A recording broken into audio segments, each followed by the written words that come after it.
አሰላሙ አለይኩም ወራህመቱላሂ ወበረከቱ። ሰላም እንዴት ናችሁ? እኔ ደህና ነኝ አልሐምዱሊላህ። እንዲሁም ክርስቲያን ወገኖቼ ሰላም ብያለሁ። ሰላም ለሀገራችን፣ ሰላም ለኢትዮጵያ። ሀገራችንን ሰላም አላህ ያደርግልን። ሰላም ለኢትዮጵያ። ኢንሻአላህ የወጣት ስራ አላህ ይክፈትልን ማለት ነው። የወጣት ስራ ተከፍቶ ሀገራችን ሰላም ሆኖ ያ አላህ ሁላችንም የራሳችን ስራ ይዘን መኖር ደስ አይልም? እውነቴን ነው። አንዳንዴ ስደት፣ ወንዱ ስደት፣ ወጣቱ ሴቱ ስደት፣ በቃ በሄደበት ደግሞ መሞት። ስደት እንኳን ሄደን እማንከበርበት እኛ ኢትዮጵያዊ ብቻ ነን ነው የሚባለኝና አልሐምዱሊላህ። እና ሀገራችንን ሰላሙን ያብዛልን፣ ሰላሙን ይመልስልን። አንድ ወጣት ልቤን የነካኝ በቃ በጣም አንድ ንብረት አለኝ፣ እሱን አስይዤ ብር እበደራለሁ አለ ማለት ነው። ይሄን ምን ያክል ቢጎዳ ነው? ምን ያክል ቢቸግረው ነው? እና እውነት ችግርን የሚያውቃት ያውቃታልና ከባድ ነው። ወንድ ልጅ አይጣ፣ ወንድ ልጅም ሆነ ሴትም ላይ አይጣ። እውነት የሰው ልጅ የተባለ አይጣ። በቃ አይችግር አላቅም። እቺ ምድር ከባድ ናት። አልሐምዱሊላህ። እና የወጣት ልጅ እናቴን አስይዤ ትል ወላሂ ልቤን ነው የመታኝ፣ ልቤን ነው የነካኝና አላቅም። እና ምን ያክል ቢቸገር ነው ይሄ ልጅ? ምን ያክል ተቸግሮ ነው ወንድማችን?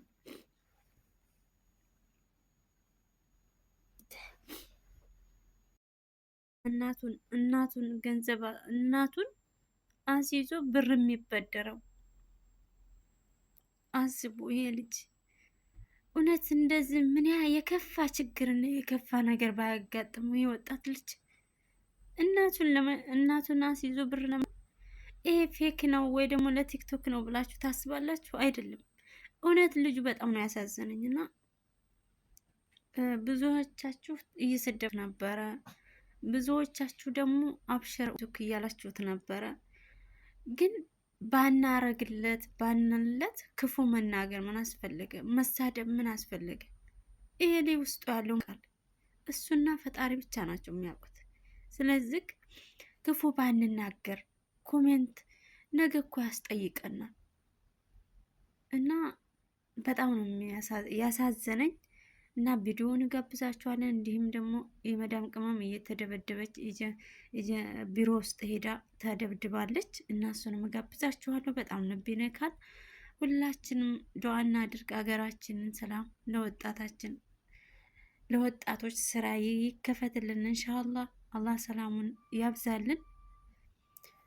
ላይክ ሰብስክራይብ እያረጋችሁ አበረታቱኝ። እመጣለሁ ከዚህ በኋላ አላቋርጥም ማለት ነው። እወዳችኋለሁ።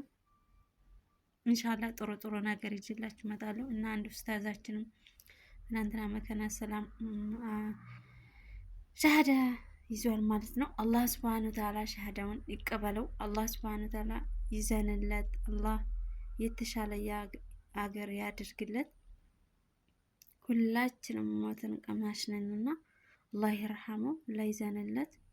እንዲሁም ለወዳጅ ዘመዶቹ ለሙስሊሞች መጽናናቱን እናቴን አስይዤ ብር መበደር እፈልጋለሁ።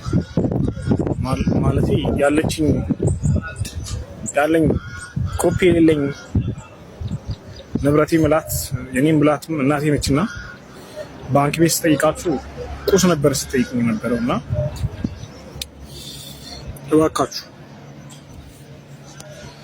ሰው እናንተ ጋር መጥቶ ብር የሚለምናችሁ ስሙ። እሱ ያለበትን ችግር በቃል መግለጽ አቅቶት እናቴን አስይዤም ቢሆን እበደራለሁ እያለ እኛ ከንግግሩ ያለበትን ችግር ተረድተን ለእሱ እንኳን ሳንል ለእናቱ ስንል ካለበት ችግር እንዲወጣ ማድረግ የለብንም ብላችሁ ታስባላችሁ? እንዳታስቡ። ምን ያህል ችግሮች ቢከብዱት የሰውን እጅ ለማየት የመጣን ይህ ምስኪን ወጣት እያየን ከማለፍ በላይ የተቻለንን መርዳትና ማገዝ እንዳለብን ታውቃላችሁ?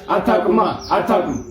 ወጣት ሲያለቅስ እንደዚህ በዚህ ልክ ወጥቶ ሶሻል ሚዲያ ላይ ሲያለቅስ በጣም ነው የሚከብደው እና እሱን ማገዝ የምትችሉ ሰዎች ባካችሁ በምትችሉት አቅም እናግዘው። ይሄን ቪዲዮ ደግሞ ማገዝ ለሚችሉ ሰዎች ሼር፣ ኮፒ ሊንክ በማድረግ እናድርስላቸው። እየደበደባት ያለው ቢሮ ነው ታውቃላችሁ አይደል? ቢሮ እንጂ አሰሪዎቹ አይደለም። አሰሪዎቹማ ጥሩ ሰዎች ናቸው። እንሸኝሻለን ችግር የለውም ነው ያሏት። ቢሮው ግን ምን አድርጓታል? ከዚህ በፊት ከ2 ዓመት በፊት ወደ ሳኡዲ ስትገባ ከፊሏ ስትደበድባት ከዚህ በፊትም እየደበደበቻት ነበርና እየደበደበች ስታሰቃያት ምን አድርጋለች? ወደ ሌላ ቤት ቀይሯታል። ወደ ሌላ ቤት ሲቀይሯት አስቡት እንግዲህ የ2 ዓመት ቪዛ ነው የሚሰራው። ያው እንደ መሸጥ በሉት ነው ገንዘብ ተቀብለው ነው የሚልኳቸው። አሁን ወደ ሀገር የለሄድ ነው። እቺ ልጅ እንግዲህ ከአንድ ከፊል ወደ ሌላ ከፊል እንደተዘዋወረች አታውቅም። ምንም የምታውቀው ነገር የላትም። ገባችሁ? ኦልሬዲ 2 ዓመት መጨረሷን ነው የምታውቀው። እቺ ልጅ ከዚህ በፊት ኢትዮጵያ ያለው ጡቴ ኦፕራሲዮን ተደርጋለሁ፣ ታምም ያለው 2 ዓመቴን ኮንትራቴን ጨርሻለሁ፣ ሀገሬን መግባት እፈልጋለሁ ስላለች ነው እንደዚህ የተደበደበችው። ሌላ ምንም ጥፋት ኖሯት አይደለም። የሚገርማችሁ ያንን ስላለች ወስዶ ሰው በሌለበት ቦታ ላይ ወሰደና ኮፕሊንክ አድርጉ ጋይስ። ኮፕሊንክ የሆነ ነገር እያሳየኝ ነው። ኮፕሊንክ አታቆሙ እጃችሁ ፕሊዝ። ጣታችሁን በፍጹም ኮፕሊንክ ማቆም የለበትም። ሰው በሌለበት ቦታ ላይ ወሰደና አንድ ባንጋሊ ጽዳት ሰራተኛ ብቻ ነበር አለች። መጀመሪያ ደረቷን መታት። ከዛ ቀጥሎ ጭንቅላቷን ሲመታት በቦክስ ሰማይና ምድር ዞሮባትና ወደቀች። ስትወድቅ እዛው ሆዷ ላይ ይረግጣታል ማለት ነው። ሆዷ ላይ ሲረግጣት እንግዲህ ያው በማጸኗ ደም እስከ መፍሰስ ድረስ ደረሰች ማለት ነው። አስቡት እንግዲህ ኢማጂን ሴትን ልጅ በዚህ ደረጃ ማሰቃየት ምን ያህል ንቀት እንዳላቸው ምን ያህል የኛ ዜጋ። እኔ አንዳንድ ጊዜ በጣም ነው እኮ እየተናቀን ያለ ነው የምር። በስደት እንደኛ እየተናቀ ያለ ማህበረሰብ እኮ የለም። እኛ እየገባን አይደለም እንጂ እኔ ይሄ ሶሻል ሚዲያ ላይ ያለው እርስ መርስ መባላታችን ምናምናችን እንተው። የምር እኛ አንድ ከሆንን እኛ ከበረታን እኛ ከተባበርን ዜጋችን ማስከበር እንችላለን። እኛ በስደት ላይ ያለነው ኢትዮጵያውያን የራሳችን ኤምባሲ እኛው ራሳችን ነን። ዮሐንስ ወንጌል ምዕራፍ 7 ከ32 እስከ 34 ዮሐንስ ወንጌል ምዕራፍ 7 ከቁጥር 32 እስከ 34 ኢየሱስን ለመግደል ፈሪሳውያን ሎሌዎችና ወታደሮችን ወደ ኢየሱስ በላኩ ጊዜ ኢየሱስ ምን አላቸው?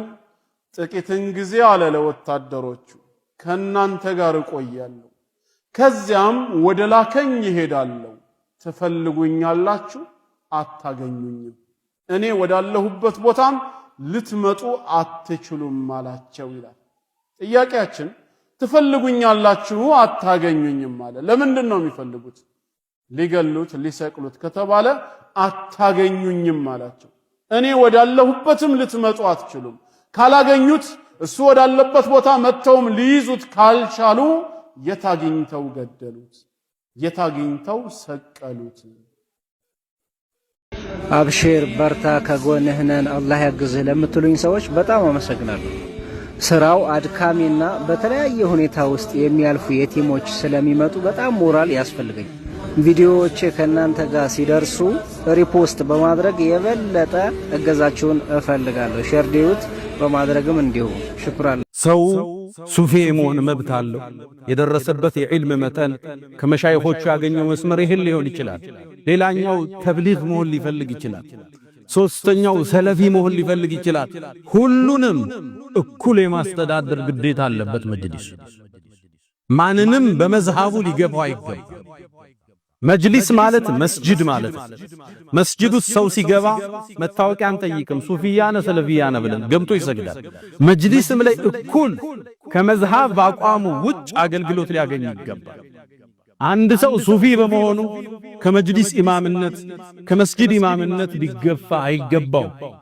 የሰማናቸው አንዳንድ ታሪኮች አሉ። አብዛኞቹ ተጋነዋል። የተሰሩ ክፍተቶች፣ የተነሱ ኢማሞች ካሉ፣ የተገፉ ሙአዚኖች ካሉ ወደ መስጂዳቸው ሊመለሱ ይገባል። ይሄ መጅሊስ የመጀመሪያ ስራው በደል ካለ ሊያረግፈው ይገባል። ያ ሁሉ መስዋዕትነት የተከፈለው እኩልነት፣ ፍትህ ለማቀፍ እንጂ ለመግፋት አይደለም። የሐሳብ ልዩነታችንን በዕልም እንወያያለን። ሰለፊ ሱፊ ቁጭ ብለን ዑለማዎቹ ያስቀመጡት መስፈርት አለ እናወራለን። ይሄ ታላቁ የነጃሺ መስጂድ አሁን ለምለው ሐሳብ ማኛችን ነው፣ ምስክራችን። እዚህ መስጂድ ሁለት ዋና ዋና ኢማም አለ። ሁለታችንም የየራሳችን አቋምና አመለካከት አለ። ሁላችንም ተከባብረን አንድ ቀን ኢትዮጵያችሁ አንበሳ ሀገር ጀግና ሀገር ኢኒጋ ፓኪስታኖቹ ኢትዮጵያችሁ ወዳሃለሁ አባባዮ ላምላም ባደንጅሮቺ ላምላም ኢትዮጵያ ኩሉ ጀግና ሀገር